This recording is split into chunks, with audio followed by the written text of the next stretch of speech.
আসসালামু আলাইকুম। আপনাদের সবাইদের জন্য একটা সতর্কবার্তা। যারা খাস করে রুম শহরে বাসে বেশি চলাচল করেন তাদের জন্য। কিছুদিন আগে আমি বাসে করে এক জায়গায় যাইতেছিলাম, হঠাৎ করে আমার নিজের সাথে একটা দুর্ঘটনা ঘটে গেছে। সেই দুর্ঘটনার কথাটা আপনাদের সাথে শেয়ার করি। এই যে বাসের এই সিটটা আছে না, এই যে মাঝখানের দরজা, বাসের এই সিটটার মধ্যে আমি বসেছিলাম, বসে বসে মোবাইল চালাইতেছিলাম। হঠাৎ একটা আফ্রিকান ঠিক এই জায়গার মধ্যে দাঁড়ায় ছিল।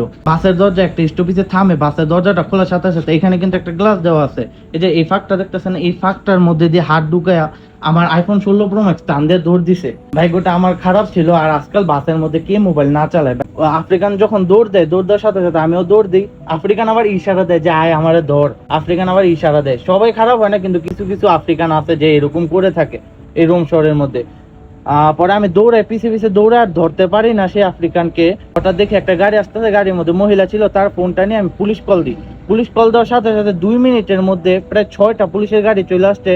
এদিক সেদিক অনেক খোঁজে, তারপরেও আমার ফোনটা আর পাই নাই। থানায় যাওয়া কেস করছি, কিন্তু ওই মোবাইলটা আর পাই নাই।